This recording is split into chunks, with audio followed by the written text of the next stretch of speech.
Okay, hello everyone. My name is Milena Kubiczek, and on behalf of the Green Ref Institute, I'm delighted to welcome you today to this exceptional panel on behalf of the Green Ref Institute, a vegan think tank from Poland, operator and initiator of the largest advocacy coalition, Future Food for Climate, which today connects 90 civil society organizations. We are honored to welcome you to our meeting as a part of European Vegan Summit 2023.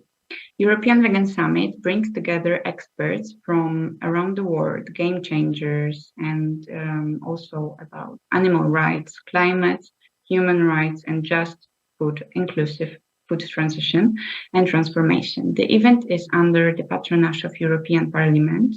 And what is important that the green just transition has become an uncomfortable topic, and politicians, instead of taking action, claim that it's the market and society that will decide on what will we eat in the future. Today, I want to reflect with you, experts and change leaders, on who is responsible and who can build a sustainable food system for animals, for planet, and for people. Thank you very much for your presence today. And let me start from introducing our speakers for today's session. First, we have MEP Francisco Guerreiro, an independent Portuguese member of the European Parliament for the group of the Greens European Free Alliance since 2019. He is the first vice chair of the Committee on Agriculture and Rural Development and a full member of the Committees on Budget and the Fisheries. Francisco is also a substitute member of the Committee of Inquiry and the Protection of Animals during Transport. Eleonora Evi, member of Italian Parliament, Europa Verde, activist, politician, spokesperson, member of the European Parliament of the 8th and 9th term until 2022, where she was a member of the Committee on the Environment, Public Health and Food Safety and the Committee of Petitions. Matthias Lambrecht, campaigner, and the agriculture team of Greenpeace Germany. There he develops campaigns aimed at significantly reducing the number of animals in agriculture and the overconsumption of meat and dairy products, protect the climate and biodiversity. Ziggy Klazes, journalist and a member of Haarlem City Council on behalf of GroenLinks since 2014. She is deputy chairman of the Municipal Council and a member of the Presidium. She is actively involved in researching and increasing the role of local governments in major transitions, including the shift to plant-based diets. We have also with us today Mark the Haan, dedicated professional with a strong passion for creating positive change. As a senior member, EU affairs, he is actively involved in the TAPP Coalition, a non-profit organization focused on environmental sustainability and community engagement. Ronja Berthold, head of public affairs of the European Vegetarian Unions. Ronja holds a master's degree on non-profit management and public governance. Her expert knowledge includes vegan and vegetarian food labeling, as well as agriculture and food policies in Germany and EU. Okay, I now open the debate, and I would like to direct my first question to MEP Francisco Guerreiro. So, looking at the current term of the European Committee and European Parliament, can the EU call itself a leader in food system transition? To what extent have the decision makers performed well in their role of fighting for an ethical and sustainable future? Hi, good afternoon. Thanks for the invitation and for the great event. It's a wonderful joy to be here with all of you. Let me just take 10 seconds to say hello to Eleonora Evi. We all miss her very much, and I hope you are enjoying your experience of being mother. I bet you do. So, focusing on your question, I think the EU is still a leader when we're talking about climate action, although it's not enough. So we set the targets to be climate neutral in the middle of this century.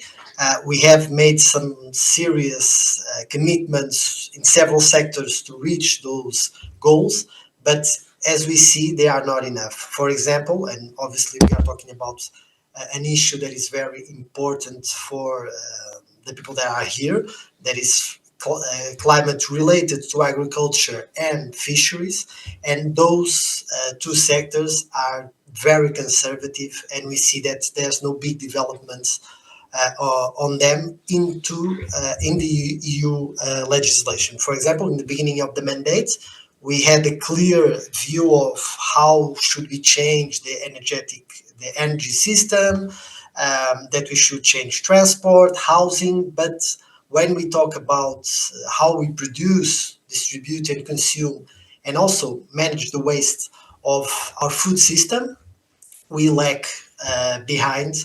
And so we, in the beginning of the mandate, we had 28% of the EU budget being negotiated to the common agriculture policy, and it was a missed opportunity for us to direct public money to a really sustainable way of producing food, without so much animal consumption, with more diversity, more localized.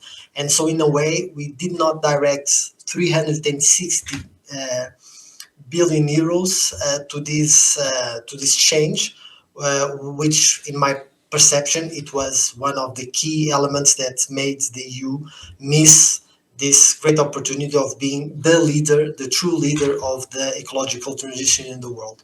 And so on other fields, yes, we are making some efforts, we are making some gains, but we see that now, especially into the end of the mandates, there's a lot of conservative approaches, and even the commissioner in this last speech, she said that we achieved 90% of the goals, and she just stayed there. So the last 10 that are really, really relevant are kept in a draw. And that for us is very concerning, because we cannot stop this trend. We need to push further. Obviously, there's a huge need also for citizens, companies, to understand that this is a hard period, obviously, but it's like when you do exercise. You're not used to it. When you do it, it hurts, but you gain a lot of advantages, and then it's an easy ride.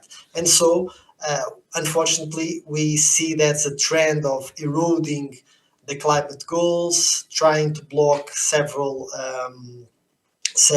legislative process. For example, the revision on animal welfare legislation, it's done by the Commission, but it's kept and it's not going to be released as we understood. So we hope there's still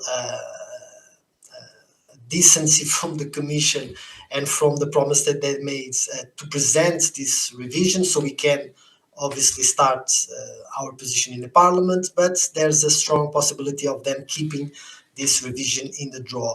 And also the sustainable food system, that is also very relevant when we talk about changing the way we eat, how citizens have access to good and healthy and cheap food, is also on the draw. It was supposed to be released now until the end of the year, but again, the question, the information that we have is that it's also in the draw. And so we see that the EU is doing a good work, and also let me say that this is something that the Greens have been saying for more than 30 years, that we really need to encompass all the economic, social, cultural transition into a just model. And so what we are doing now, rushing, we should be doing for 30 years. And so we are making the pillars to that transition. But again, in my perspective, it's not enough, and we should be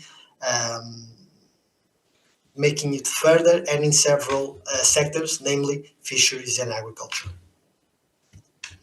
Thank you. Thank you so much, Francisco, for your reply. My next question is addressed to Eleonora Evi. And please answer. You spent 2 terms as a member of European Parliament, where you were a member of ENVE committee.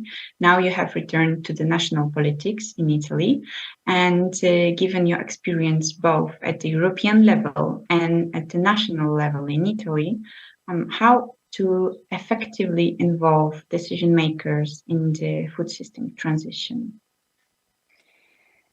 Thank you. Thanks so much, first of all, for the invitation, and a big hug to Francisco. And thanks a lot, really, for the wish.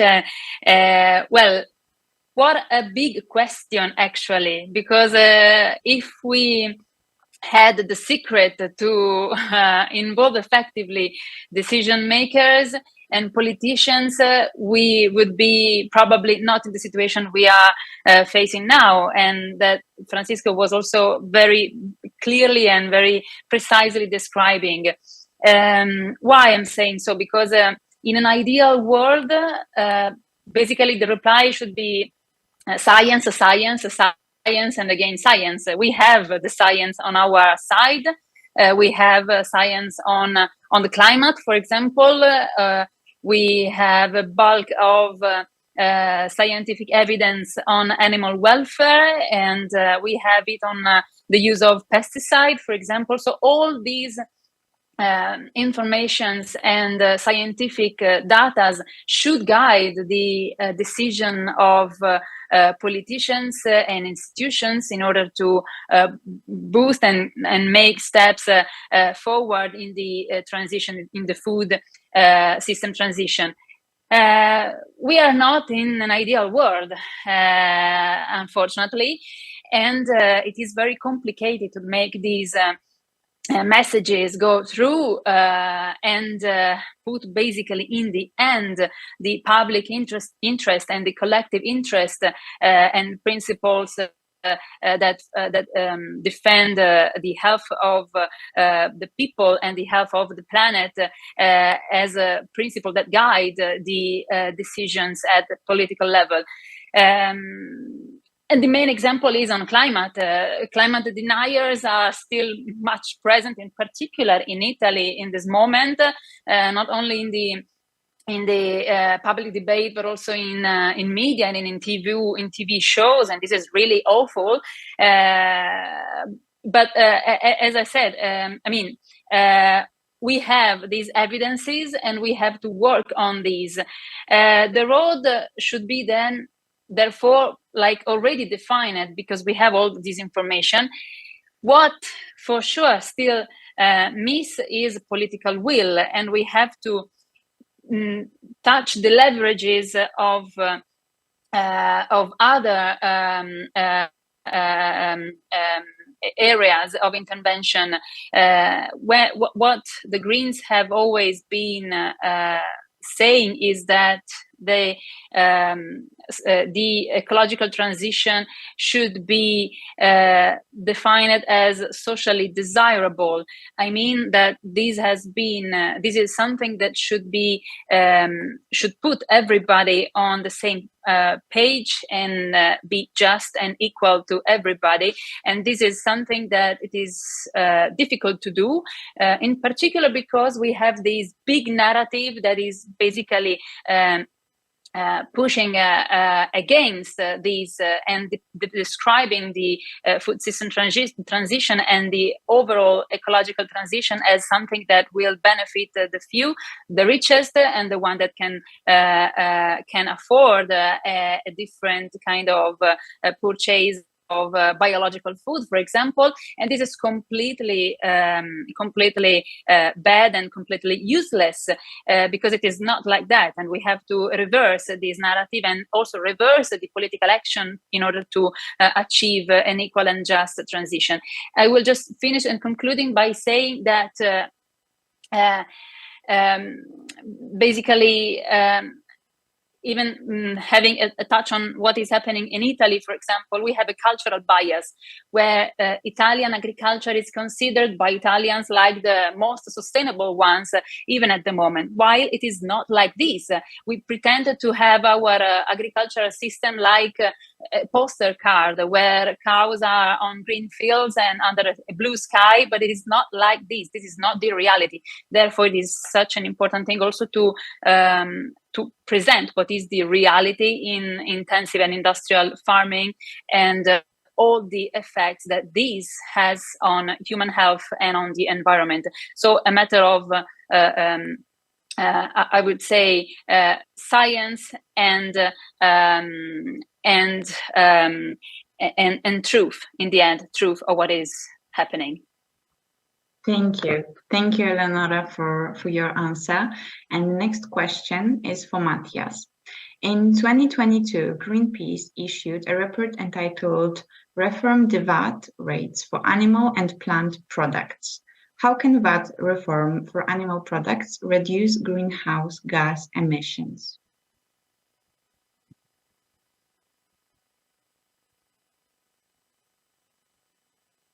Sorry. Can you please start once again, Matthias? Maybe turn on your microphone and turn it off again.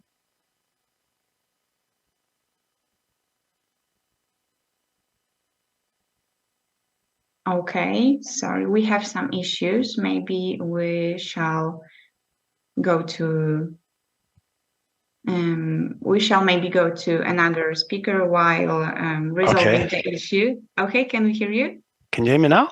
Yes, amazing. Okay. Sorry, maybe something wrong with my cable. I try not to move. So to answer your question, let me maybe give you a short wrap up of the study and the results. The aim of the study was to find out more about how a change in VAT rates can provide incentives for more climate-friendly consumption with less animal-based food overall, and thus lower greenhouse gas emissions. As most of you probably know, most EU countries, I think even all EU countries, charge a reduced VAT on food. In Germany, for example, the reduced VAT rate for basic foodstuff is 7%, while the regular rate is 9%. So these are rates, and they can also be changed. And there's been an ongoing debate about these rates. According to the Federal Environment Agency in Germany, the reduced VAT rate on meat and dairy products is an environmental harmful subsidy. They publish this list every year, and this tax reduction is on the list. And that's why, and not only that's why, but because we also convinced Greenpeace and other environmental organizations in Germany have long called for the subsidy to be abolished and the tax rate to be brought in line with a regular rate from up from 7 to 19%. And at the same time, the EU VAT directive, which has been improved last year, allows taxes on environmentally and climate-friendly products to be reduced or exempted altogether.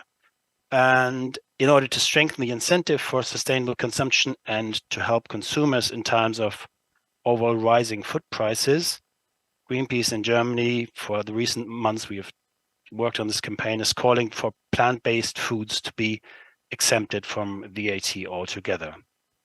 So in the study, we examined 3 scenarios and analyzed how they work in Germany and for other countries.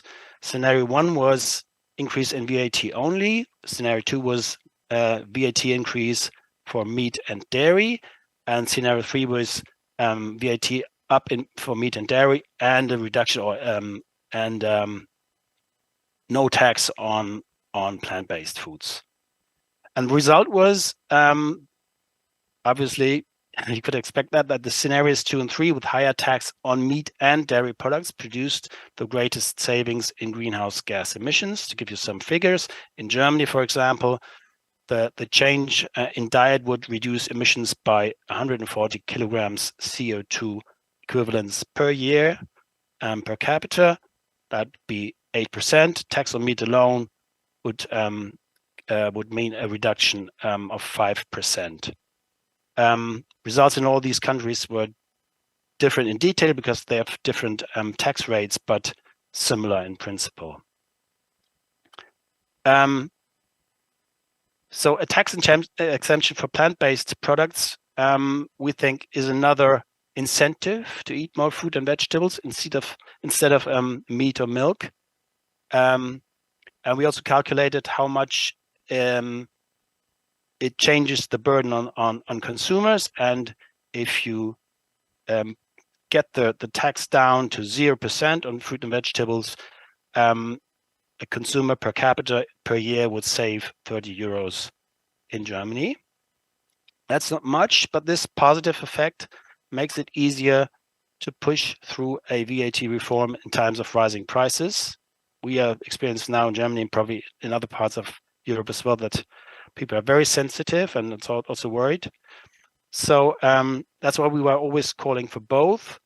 And the recent month in our campaigns, we made the demand for VAT exemption on plant-based products a priority in our campaigns. And what we experience is that we gain widespread support from the public. The action on our social media platforms be very, very positive. And we also managed to get the Minister for Agriculture and Food, it's Cem Özdemir, a Green Minister, on our side, but he still has to fight in the government because the Finance Minister, who's liberal, is still against it. So that's about the state of debate we're in Germany. Thank you. Thank you so much for your answer, Matthias. And the next question will be directed to Ziggy.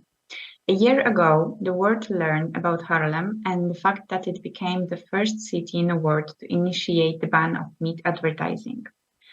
What arguments against the introduction of such initiative do you encounter from other decision makers, and who is most supportive to such a ban at the Haarlem level, and who is against it and why? Thank you very much for inviting me, first of all. And for those who are wondering what's that behind me, that's my favorite theater in Haarlem. Since it's a local initiative, I decided to put a local theater in the background. As far as the question is concerned, the parties that are more on the liberal side of the political spectrum consider the ban on specific ads, like the ones for against meat, leisure flights, and fossil fuels, to be meddling and patronizing. They consider the freedom of advertising as being part of the freedom of speech. And the Dutch constitution, however, specifically excludes the commercial advertisement from the article from the freedom of speech. I myself consider ads in the public space to be manipulating and a hindrance of the freedom of thought. I'll put that against it. We are about to execute the ban, as mentioned in the motion that we published in 2021. The contracts with advertisement companies that will have to be renewed in 2024 will, if all goes well, no longer allow advertisement for fossil fuels, leisure flights, and meat. In the next month, it will become clear if Haarlem will be able to tackle the definition question of the motion. The question, for example, if ads for dog food should be banned or not, however trivial and banal it may seem, is raised. And the problem is exactly that, pinpointing the boundaries of the motion that leaves it vulnerable and a prey for big companies. And the lawyers of those companies, they are closely observing what is happening in Haarlem. There is a way to avoid the discussion about what should and what should not be included in the ban, and that is to ban all ads in the public space. There seems to be some support amongst the other parties represented in our city council for a total ban on ads in the public space in Haarlem. After all, advertisement is a very powerful tool to seduce people to overconsume. Most people do not realize they are being manipulated into buying stuff all day long. In a way, advertisement is a silent justification to constantly consume and not worry about the consequences of this behavior. Advertisement says it's okay to eat whatever you like, fly to a holiday destination for next to nothing, stuff your closet with cheap clothes that you might wear only 3 times in your life, and then throw it away. Another upside to banning all advertisement in the public space would be that the quality of the public space will be enhanced. And we have a very beautiful monumental city, so it will do a world of good to ban all public advertisements. So that will be my next struggle and fight. Thank you. Thank you so much for your answer. We cross our fingers then. And next question is addressed to Mark. How can a tax on animal-based products like meat, dairy, eggs contribute to food system transition? Is the most effective? Is this the most effective form of financial support for the plant-based sector? And if not, what is?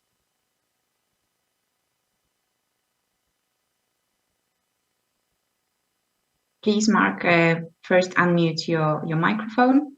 Nice. Thank you for inviting me for this conference, online conference. Thank you very much. I thank you for the question as well. We are fighting against this in the Netherlands as well, and in Europe. As your question was, if the taxation on meat is one of the solutions, but we think it's one of the solutions which helps, because currently the true price is not being paid for meat, and therefore people are getting cheap meat, and because of this we are trying to make some increased taxes on meat products, and also for meat is also responsible for to allow 12% of the gas emissions in the Netherlands, and let's say in Europe is of course much more. However, we don't want it to become another sin tax, as a sin tax is in a sin as in cigarettes or in alcohol or in whatever.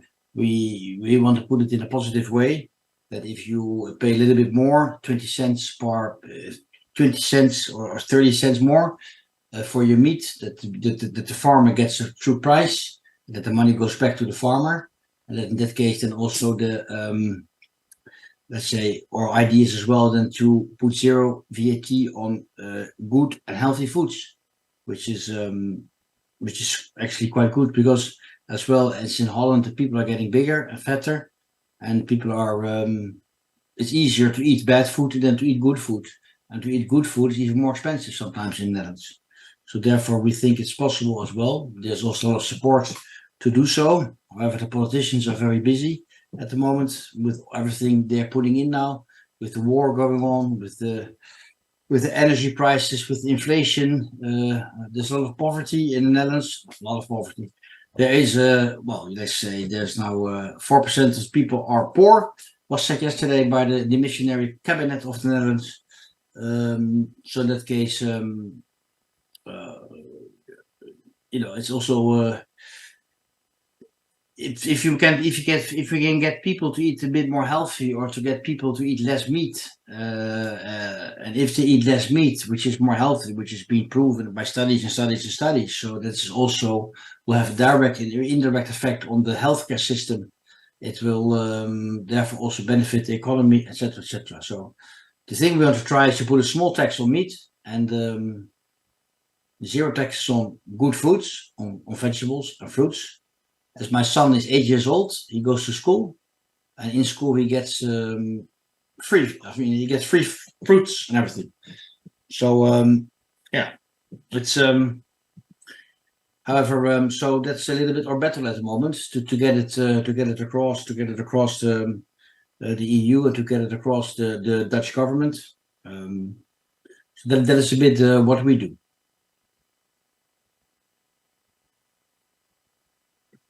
Thank you, Mark, for your answer. Yep. And another question I shall address to Ronja. As the European Vegetarian Union, you work with both businesses and the decision makers in your efforts towards food system transition. Who do you think will fix the food system? Yeah, first, thank you also very much from me for inviting me to this exciting panel. It's really a pleasure to hear the other speakers and be a part of these discussions. And to answer your question, Milena, our work at the European Vegetarian Union is very much focused on political steering for food system change and transition. We believe, and this is definitely our reality, that it is politics' role to shape the framework of our society, economy, and ecology. And I think this becomes especially apparent in food system policies. In the title question of this panel, there is this reference to the invisible hand of the market. And I think in your introduction, you also mentioned it. But we have to understand that in the EU, so much of what farmers do, what consumers do, And of course, also what businesses do is shaped by policies, and these policies can and should be amended and adapted to changing needs and the changing environment. And it's sometimes kind of funny, or also a little bit irritating, honestly, when we are speaking to some decision makers in the EU institutions or elsewhere, and sometimes they will kind of, focus a lot on the market and insist that consumers need to drive the change and almost magically, make the transformation happen. So a lot seems to be put in the responsibility of citizens and consumers. But this is coming from the people who design the policies that are, of course, shaping these consumers' decisions.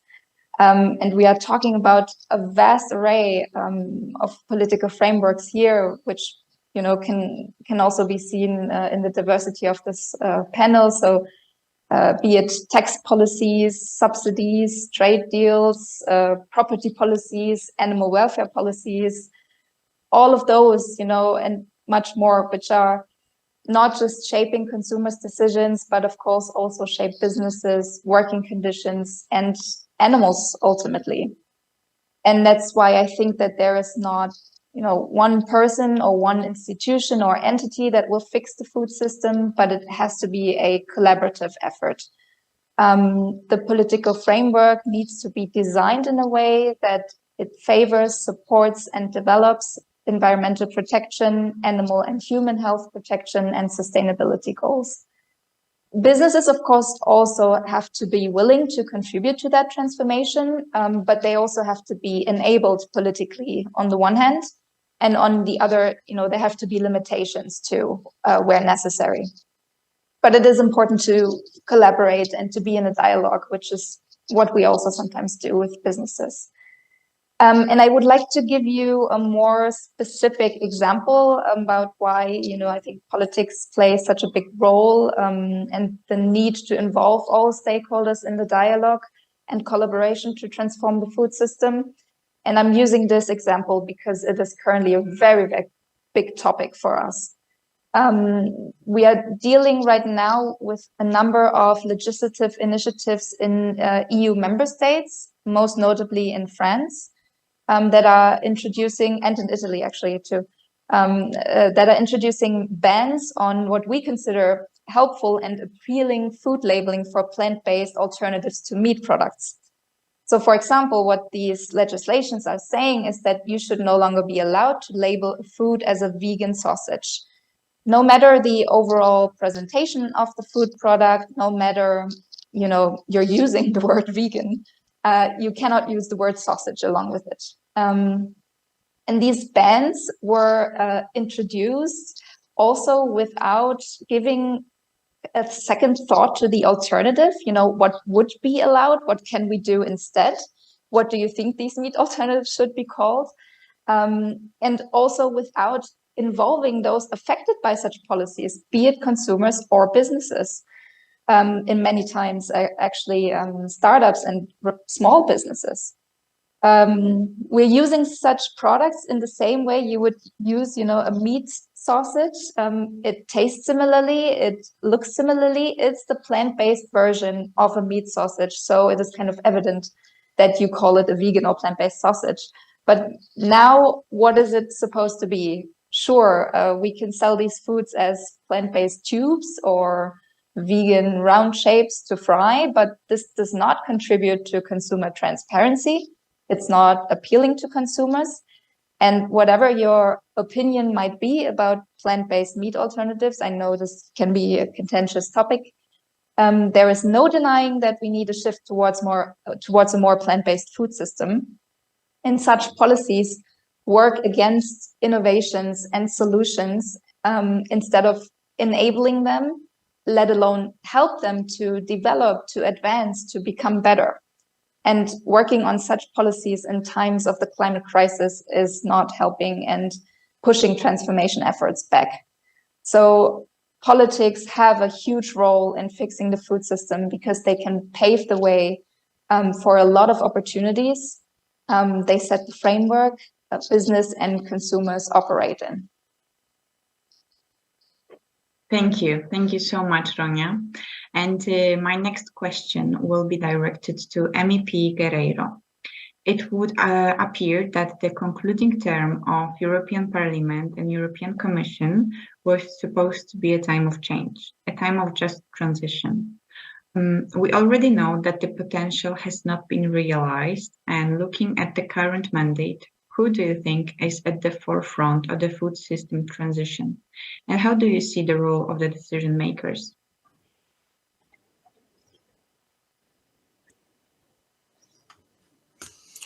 Well, to be honest, I think are in a crossroads, and the future is not that bright. Sorry to to be very honest, because we see a movement of counteraction by these very established lobbies. And as Ronja was stating, there are a few measures that are being implemented at national, regional, and local levels to block the information to consumers, to block the opportunity for citizens to have more alternatives. And so I would say that the bigger players now are citizens, NGOs, and several other organizations, including agricultural organizations that normally are under the umbrella of the big industrial compounds. And well, there are several agricultural organizations that are doing a great work, sharing different types of production systems, very healthy ways of producing food, a lot of ways of making like a community-based approach, more local, more regional, with a lot of diversity, with less pesticides, with better income for the communities, building resilience into the territory. And so normally it's painted like the agricultural is all a big unanimous branch, but it's not. And so also let's be aware that there's a lot of struggle in the agricultural communities. The big industries are fighting back, as we see it and we saw it in the energy sector. And so when we look at fisheries and agriculture, it was always like a very dark place where no one talked about it. And those pictures that Eleonora talked about of cows grazing and everything was really beautiful and the EU is the best model ever. We see that it's not true. So even the harmonization of the legislation surrounding animal welfare, it's not harmonized. Sorry, the redundancy, but it's not harmonized in the single market. And we see through the transport of live animals, there's no enforcement. Some national governments apply certain rules, some don't, some interpret other ways. And so in the end, the invisible hand of the market doesn't really exist. If we have governments, if we have laws, if we have fiscal incentives, if we have direct impact on consumers' choices, the invisible hand doesn't really exist. There's like a mantra always being pushed by some very ideological approach to life that doesn't really exist. And so as policymakers, and there are few that are fighting these trends, we should continue to propose positive solutions, just solutions, also to these sectors. We should not abandon farmers. We should not abandon fisheries. For example, fisheries. The algae sector is a booming industry. Why are not we betting on that? Why I was always talking about aquaculture through the lens of animal production. It's a huge market. The EU imports 95% of the algae that it consumes. So it's a great opportunity for aquaculture to thrive. And so, again, it's sharing this positive message. Have to be courage and make these proposals and fight the system, because in the end we see several speakers stated that the traditional system is fighting back because they gain a lot of money. Don't forget, they use a lot of public money, a lot of public influence, a lot of public resources to maintain their social status. And so we need to continue to push back and in the end, vote. If you don't feel like you have a political party that represents yourself, build a political party, build a political movement. Don't let traditional politics run business as usual. Do participate, involve yourself, and show that it's easy, sometimes really easy, to do things in politics, and show yourself, integrate a party, create your movement, vote, mobilize, and don't give up on the present and the future of everyone. Thank you. Thank you so much for your reply. I direct my next question to Eleonora. How do you assess the actions of decision makers at the national level in Italy regarding the food system transition? Is food already an integral part of the climate debate, and who are the biggest advocates for change and transition to a sustainable food system? Well, unfortunately, I have to say that in my country, in Italy, at the moment, we are not seeing for sure a shift towards a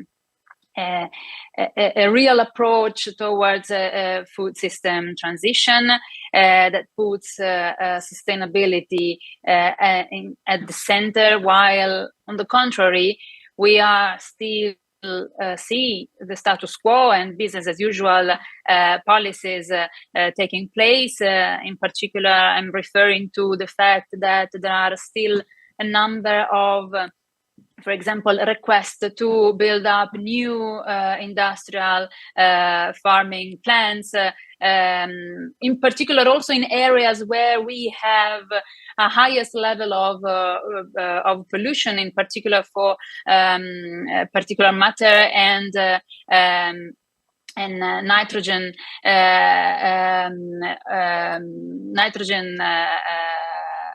NO2, basically, for which limits Italy is also in infringement procedures since many years. So it's a complete nonsense to continue to perpetrate this same model, while it also gives I mean, it's still part of the problem and not giving any kind of solutions in terms of, for example, air quality in the northern part of Italy, where in particular these regions are most affected, causing the premature deaths of thousands of people. I mean, we are talking about that, and this is still not even not a priority, of course, but not even really considerate with a serious approach. So the thing is that Italy is still going in this direction, and as we were saying before, it's like we have a Copernicus revolution to make. Like in the fossil sector, a shift towards renewables is a shift towards an horizontal and democratic way of producing energy. The same should happen in the food sector, which is simply not happening, and not even I think in the mind of politicians, because they are defending tremendously the status quo. Who are those that try to put these arguments on the public debate, which is completely where basically the food system transition is completely untouched in the public debate, but who are trying to make this voice heard is the young people in Italy, in particular those movements that are protesting for the climate crisis. They are also linking the plant-based diet as a part of the solution, but as I said, it's very difficult to make their voice heard. What I'm trying to do also, if we are a small part in the Italian Parliament, is proposing laws, for example, to stop the building of new industrial farming plants, but also the enlargement of the existing ones, because also these are more insidious, because they increase the number of animal farmed, but with less attention on the procedure and authorizations, and this is very bad. But also other kind of proposal, for example, it's it should, in 2023, we should have plant-based options in schools, in hospitals, in all the institutional events, as the very base option, the very basic option. All the others proposal and all the other options should be really an exception. So we have to reverse the logic and reverse this cultural approach to food. Thank you for your reply as well. I would like to thank you for your participation in the European Vegan Summit, as we know that you shall shortly leave us because of your duties as an MP. We are really glad we could honor you and we could welcome you in here, and we would like to thank you for everything that you're doing currently, and that the chance we got speaking with you. Thank you, Eleonora. Okay, and I shall go back to our questions. My next question is directed to my next question is for Matthias. And I would like to ask you, what would be the effect of increasing VAT on animal products in the short term and in the long term? Well, first of all, I think things are a little bit brighter in Germany than obviously in Italy. I think we have a mindset shift that's quite broad, especially among younger people, as you said, Eleonora, also in Italy. But then we also have significant and measurable reduction of meat consumption, especially pork. It's really going down year by year, and also production. And we're seeing that now not only in Germany, but also Denmark and Spain, by the way, which we find quite interesting. So there's an environment where you can talk about it, like supermarket chains are telling us that oat milk's the next big thing now. It's really profitable for them, and they have growing revenue. So things are changing, and in this context or environment, a reform of taxation can be one tool. It's not the only one tool. I think we also need regulatory law, but the change in taxation can be quite important, because we think it sends a clear signal to consumers and also to producers. It enforces the polluter pays principle in taxation, and thus creates justice, because it helps to internalize external costs, costs that are caused by production of animal products. And in general, the debate about the tax, because it impacts everyone, it has an impact on everyone's shopping conditions every day, draws attention to the issue of environmentally and climate-friendly nutrition, and by that widens the public debate. But what we also see it as I said before, in times of economic uncertainty and rising prices, it is really essential to keep an eye on the social consequences, because we're seeing this mindset shift, I just mentioned. But then also we have this polarization of the society, as you also have in Italy and other European countries. Also, the right-wing party, AfD, is very strong in Germany now. And we have to be really sensitive to reach parts of the people. They don't want to be patronized, and they're very sensitive. And also this, the impression of patronizing is also used by populists to divide the society even more. And so it's really important to have an eye on that. That's why our demand for tax increases is combined with concrete demands for tax relief. But I think we have to go even further and think about how people in general, better income, have access to a healthy and sustainably produced food environment. So that's really important. And the Greens, by the way, in Germany are not very good at this, and they had to feed it in the debate about how to change the heating and housing. So yeah, we're working on that. In the long and medium term, we expect that a price signal from tax changes would also supply, because producers and retailers would align themselves with it. The same applies to, as we would expect, to gastronomy, public catering. And this could further increase the attractiveness of an entirely plant-based diet, because you just have more choice. We also call for the additional tax revenue to be channeled specifically into promoting the conversion of animal husbandry, so that fewer animals are kept under significantly better conditions. The federal government had a commission, and they calculated that about 3 to 4 billion euro are needed every year to improve these conditions. And for us, and also for them, it's clear that the farmers cannot do it on their own. It just does not work on the market. So what is needed is an extra tax, and take the money from the tax and give it directly to farmers that are willing to change the husbandry conditions, to invent in better keeping of animals, and also of less animals, of course.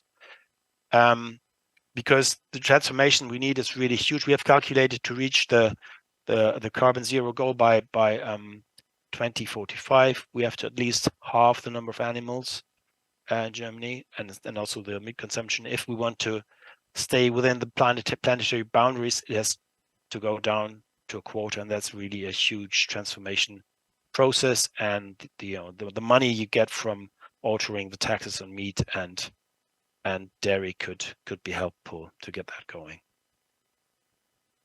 Thank you. Thank you so much for your answer. I would like to direct another question to Ziggy. And in your opinion, without legislative changes, what are we able to achieve a sustainable food system?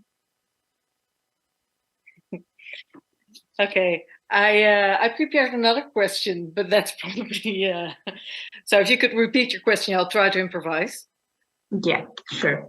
Once again, in your opinion, without legislative changes, are we able to achieve a sustainable food system? Okay. No, the answer is very simple. I don't think we can. We need the politicians to change their view on the importance of the food system transition. If you look at the way things are going right now, there's a lot of emphasis on the energy transition, and there's only little attention to the food system transition. It's a very delicate point. I also noticed that a lot of, as I think Francisco pointed out earlier, the agricultural sector is very conservative, but not only the sector, also the consumers. They turn out to be pretty conservative. And actually, the question I did prepare is who do you think is more likely to embrace the ban on meat ads, for example? The younger generation seems to be far more open to change that system as well on the other side. So to reduce the ads on meat, leisure flights, and fossil fuels. But if you look at the older generation, the predominantly white, slightly older generation, to which I'm a part of them, but I'm different that way. They are very reluctant to embrace any kind of change. And if you talk about banning the ads on, for example, meat, they are acting as if you're trying to take the meatball off their plate, okay? And I keep on explaining to them that it's not the meatball I'm trying to take away, it's the advertisement for the meatball that I'm trying to take away. And it takes me a lot of time and a lot of effort to make it clear to them.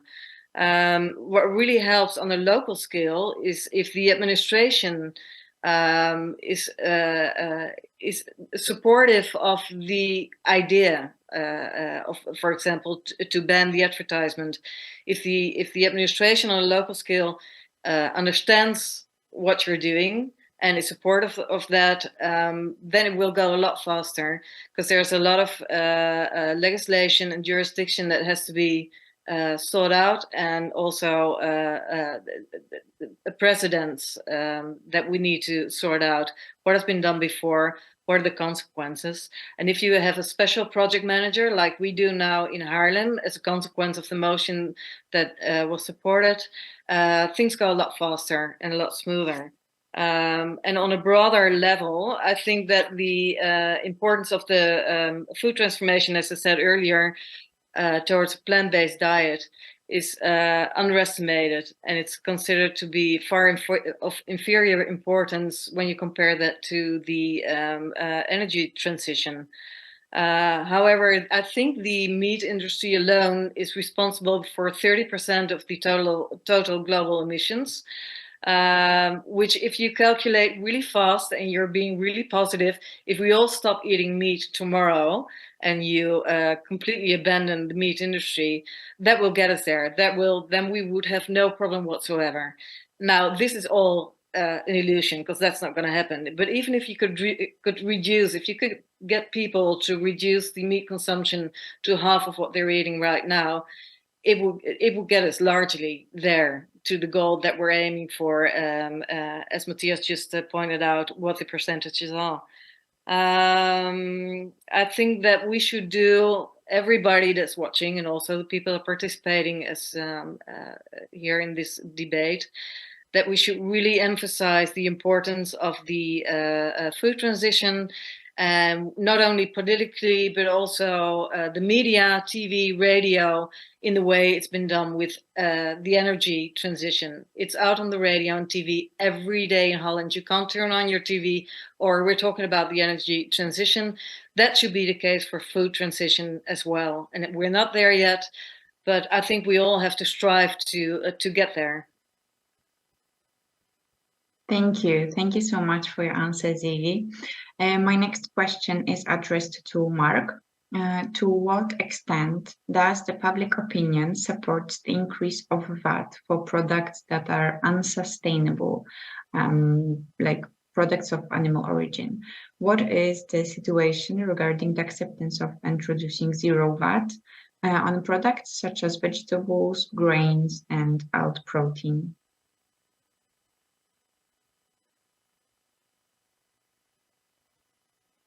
Mark, please unmute your microphone before speaking. It's getting late, huh? Getting late. So you were saying that, could you repeat the last part of the question, please?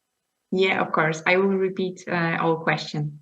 To what extent does the public opinion support the increase in VAT for products that are unsustainable, like products of animal origin? What is the situation regarding the acceptance of introducing zero VAT on products such as vegetables, grains, and alt protein?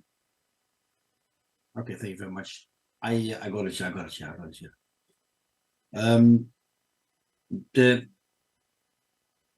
A tax on meat reduction can reduce the meat consumption about 50% in just a couple of years, according to a study we did, the Sustainable Chart of Meat. And the tax on the people are willing to pay the tax on the people, of course, are willing not to pay tax on fruit and vegetables, but people, however, they are willing to pay a more true price for meat. So if I got your question right, you were asking the question about meat, you were asking the question about vegetables. Lena? Yes, of course. I was asking about the public support on increasing VAT in meat products. Mm-hmm. And also how is the acceptance of, for example, reducing VAT on grains and vegetables and alt proteins? Yes, well, in Holland they did a survey from about 90,000 readers from the largest newspaper in the Netherlands, and about 63% support. 63% they support the, like say, a higher taxation on meat, or let's say a true price on meat. So that's big. And now in Holland there's coming new elections. So in all the several newspapers you have in the Netherlands, you will have the voting meters, the voting barometers. So you can say, you can answer all the questions, and within the questions you can say, then at the end you will see for which political party you are voting. You know, so if you are against this or for it or that. So it was interesting to notice that one of the questions, which were like not many, there was also one of the questions was, are you for or against an increase on a taxation? Are you for or against on a taxation on meat? So there was I was quite proud to have it there in the voting meter because of that it's getting it that it is an important aspect. That's important something in the as well as in the Netherlands. Okay, thank you. The people support it, however, the governments and the system and the agricultural systems and the ETS and the money and the stock exchange and the world and the war and the guns and the whole system we set up is not supporting it. However, the people are supporting it, and it's not that say the system, we have to break the system in order to get some support. I was watching a very interesting documentary. It was an old one. It's called The Four Horsemen. It's a very, it was mind blowing. So I thought it was a very interesting documentary. It's about how the world we created, the world we're living in. Yes. Thank you. Thank you for that recommendation. Yes. Okay. I would like to now get one more question for Ronja. And as the European Vegetarian Union, you are working to introduce responsible food labeling. Such labeling would make it possible to provide accurate and transparent information to customers and consumers. Why do we not yet have such labeling in use at the EU level? And what is the biggest obstacle here? Yeah, I wanted to clarify that we work on very specific areas of food labeling, namely the labeling of food products as vegan or vegetarian, as well as the topic that I already mentioned in my previous contribution, the naming or denomination of plant-based alternatives. The former topic has been on the EU agenda for 12 years now. The European Commission is actually obliged by the Food Information Regulation to issue an implementing act on what constitutes a food suitable for vegans and a food suitable for vegetarians. So basically the Commission, should give the guidance on these kind of labels, what they mean, so that consumers, have some legal clarity for these labels, basically. But there is no due date in this regulation for this implementing act. And so we have been waiting for this for 12 years now. And we consider it a consumer transparency issue. And it's very important for us since we, of course, want to represent the veggie community on EU level. We have 46 veggie member organizations in 29 countries in Europe. And we believe that their interests in getting, secure, protected information on vegan and vegetarian labels should be considered by the EU because we have the advantage here of the internal market, where such things can be regulated for a big group of countries at once. But I also think that it has become an issue beyond the veggie community as well. More and more consumers want to make conscious decisions about their everyday purchases. And more people are interested in plant-based foods, especially considering that most plant-based foods generally compare favorably to most animal products from the environmental perspective. So this has not yet been realized by EU decision makers. And Eleonora has actually mentioned this in the beginning, because there is this lack of a higher level political interest in these issues. And I think this also shows that there is still a lack of making some important connections. The topic was one where we also collaborated with the food industry to make sure we have a common ground here. So the food industry wants this, consumers want this, but the political will is absent. And I think that connections to consumer transparency, but also environmental issues, animal welfare issues are not seen or understood here, unfortunately. And it's just considered a super niche topic, even though, millions of Europeans actually care about this. In the meantime, industry set out to make their own standards for these labels. So here also an interesting example of the business side moving ahead and filling regulatory gaps on a voluntary basis.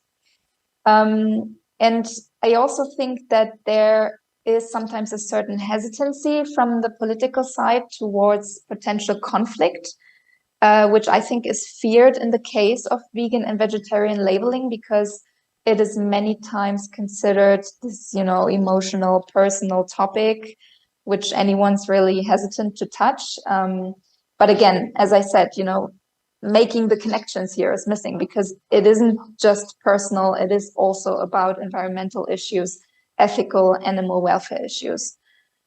And the other topic, the denomination issue, which is ultimately also a labeling issue for plant-based products, we have a huge conflict of interest here. And, Francisco and the others have been talking about conservative politics in this area. So, yeah, unfortunately, those calling for more regressive labeling many times have more political power currently.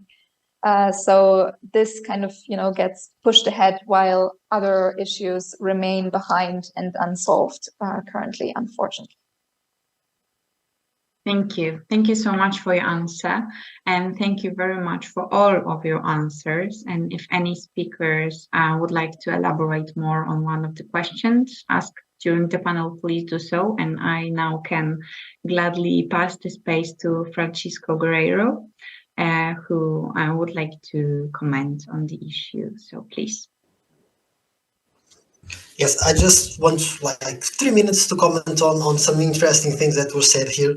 I think regarding the fiscal policy, we should also talk about subsidies, because we are, if we look at the chain, we subsidize some industries, they externalize their impact, and then when the products reach the shelves or the markets, so to say, then we would have a VAT and more a tax. So the tax is, in the mind of the citizens, the last frontier to tackle this problem. If we look at a more fiscal and economic perspective, if we go to subsidies, citizens would, I think, more clearly understand the billions of euros that are being dumped into the industry and then are not internalized in the final cost.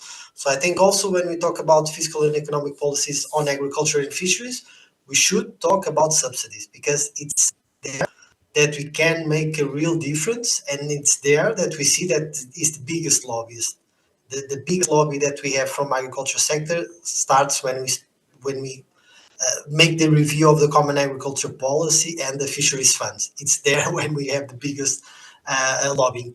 Afterwards, the question of health is also being addressed through this foods transition. So more people are concerned about their health. They understand the health hazards of eating too much meat, too much dairy. And so also when we talk about this, it's not only through the animals and environment perspective, we should also be talking about health, because there are a lot of people start to understand this correlation.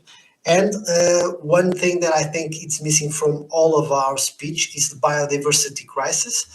And when we talk about biodiversity in marine ecosystems, fisheries is one of the biggest elements of destruction, and animal factory farming is the most impactful sector on destroying biodiversity. This is stated through several reports. Even the Court of Auditors, while analyzing policies and money spent by the European funds on trying to restore nature in agricultural lands, says that the money is like residual. You can dump as much money as you can. The system is made for it to be destroyed. And so biodiversity is under attack, and agriculture as an overall to feed livestock and to produce livestock animals subsidiarities like milk and cheese and so on and so forth is the biggest driver of deforestation and biodiversity collapse.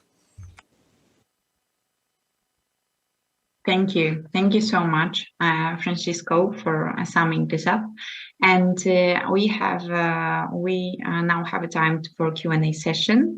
So I would like to ask those of you who are watching us and warmly invite to send us your question. And if it's possible, please specify to whom the question is addressed. And as we already got a few, I would like to address the first Q&A question for Matthias. And that regards, do you think German society is one of the most progressive in the area of food and veganism in European Union? That's hard to tell. What I would say from speaking to my Greenpeace colleagues in other countries such as Italy, for instance, or Spain, also France, we are probably more advanced and there's a higher awareness and another state of public debate. I think so, yeah. So that's a chance for us. But as I said, we found it interesting because that's the argument we always hear from the other side. If you make it difficult for German farmers to raise animals, to produce meat, then meat will come from Spain and Denmark. They're only waiting, the cheap meat will come in from there and, coming from bad conditions from there. But it's quite interesting that the numbers are also going down there. So maybe elsewhere in the European Union, there's change on the way. Okay, thank you. Thank you so much. Another question I have is for Mark. So please, do progressive countries have a chance to influence EU policy in the context of agricultural transformation and transitioning away from animal production? Please unmute your microphone first. Okay. Yes, I think they do. I think they do. Because by giving the good example, and by letting it, by showing them that it works, that it can be a very good incentive. But for some countries, it's of course not one of their top priorities right now. At the moment, they have much other priorities, as we saw yesterday as well at the summit. So I think it does has a good effect. It does. If we can show that it works and that it's all the benefit it gives, then other countries will follow. Okay, really nice. Thank you. I really like that vision of following. My another question, and it's not actually my question. It's from the Q&A session. It's for Ronja. Why, in your opinion, there is no revision of promotion policy of agri products in European Union? So as far as I know, there is a lot of conflict going on with this special policy. So maybe, I don't know if we've actually mentioned this on this panel already, but the EU, to explain a little bit, the EU has this promotion policy where it basically funds advertisement, and maybe this, something for Ziggy as well, advertisements for food products or produced by European producers, and it advertises it in the EU, but also in third countries. And it has and had many great, meat consumption advertisements or, promotions for meat products. For example, one was called Pork Lovers Europe. Yes, and we dealt a little bit with this policy and, tried to say, hey, maybe these are not the times, where we should be promoting meat consumption like that. So maybe there should be some changes to this policy as well. And the European Commission is reviewing it. Indeed, they want to make it more sustainable. but especially on the issue of meat promotion, there's a lot of conflict, and also there seems to be internal conflict, with the parts of the more environmental institutions in the EU and the agriculture institutions in the EU. And so, yeah, there seems to be a political stalemate currently, and we have to see what we are getting in the end, and whether there has really been a shift towards more sustainability. But it seems to be difficult to get there. Yes, thank you. Thank you so much. I would like to address another Q&A session question for Francisco. And we got the question, what exactly is happening in European Commission and European Union? Why decision makers would like to leave the Green Deal and move to Meat Deal? Can you please elaborate on that?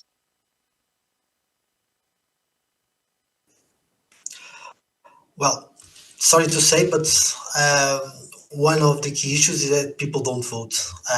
We see a lot of abstentions in the European elections, and so people are not mobilized in the European choosing of their leaders and their visions, and that reflects on the groups that are in the parliament, and then the candidates for the president of the commission, and the composition of the commission, and also through national parliaments. So this is not just to elect MEPs and then by the percentage of the groups it's done, because we have other institutions, but voting is still very important to decide the strength of the ideas that you want to defend. And if people continue to think that politics is just for traditional politics, then don't expect miracles of different policies to be implemented. And we see by a clear analysis of the biggest lobbyists here at the EU institutions that the most powerful industries are influencing in an overall measure the leaders of these groups. And so if people continue to think that not voting, that's just going around on their business will better their well-being, well, they are mistaken. And again, I think we should really consider that there are two big probabilities, because we are arriving to a climate collapse, an ecological and biodiversity collapse. If we don't really shift the way we organize our society, and there are two clear paths for me. One is it's an ecological dictatorship that obviously I don't promote it, but when the systems start to crumble, people will look for solutions, and you only have two, in my perspective, two big solutions: a very democratic approach where communities build up the political, economic, and social structure, and then you have a real, true transition to a decarbonized society based on non-violence, or people will be pushed to a very dictatorship ecological model that will be run by a very in-depth surveillance state. And so this is really, really dire. So citizens should understand that this is not fear-mongering. So I'm not saying that this is the path, but the trends show us that we can really fall into one of these possibilities, and I would obviously not like to be in an ecological dictatorship for sure. Thank you so much. Okay, and now we have not specific for anyone, so I will just read it. It's pretty long. What EU-specific policy proposals would prove most fruitful in advancing the transition from animal agriculture to either plant-based or cell agriculture is there a big push from animal agriculture, like Italy regarding wanting to ban cell AGRI, Netherlands with the BBB party? And I'm curious regarding pragmatic proposals that would invoke less resistance. A Copernican revolution seems indeed very unlikely. So what are the next policy-related steps with most potential? Is there anyone who would like to take this space for this question?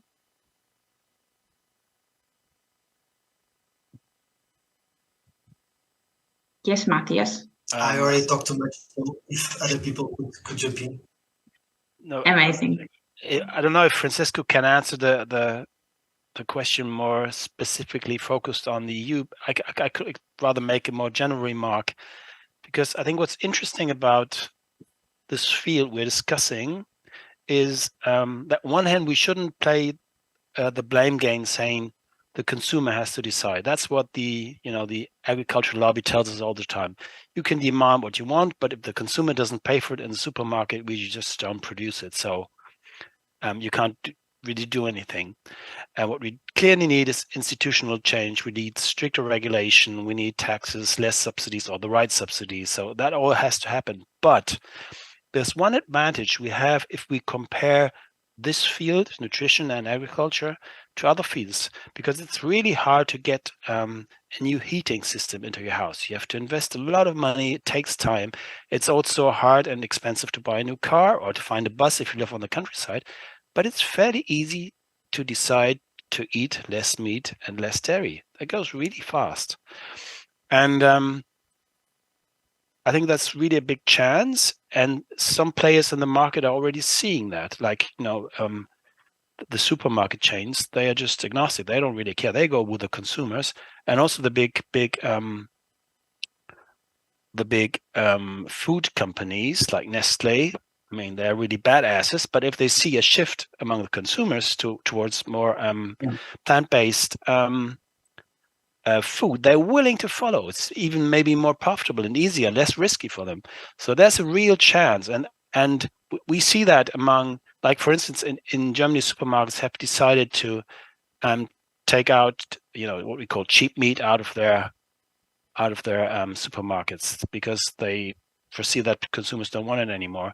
So I think there's a chance, because this fast change that we can, push for and trigger is a real risk for the industry, and we can try to find allies to get to improve things. And of course, the farmers are against it, and many policymakers are afraid to tell farmers the truth, because the truth is, for the farmers, you really have to change. If you want to change the system and halve the number of animals, that's like in the coal mine. You're out of business. That's it. And politicians, at least in Germany, I think also on the EU level, that's a very inconvenient truth, and they are not willing to tell it. But in the end, the farmers will pay for it, because if they change too late, the change is even harder. So I think there are many chances. We just have to tackle them in the right way. Okay, thank you. Thank you so much. Another question from Q&A session is directed to Ronja. So can you please tell us more about your advocacy plans for the next 5 years? To be honest, no, because we are, very much focusing on the elections now, and seeing how the environment in the EU will change. How the agricultural field and institutional changes will look like afterwards. And so, for us, this is also always a time for transition and rethinking, and seeing, we always have to see, what opportunities come our way, what policies are being reviewed and are being proposed, basically. So it's kind of something that, we will have to see in the next years.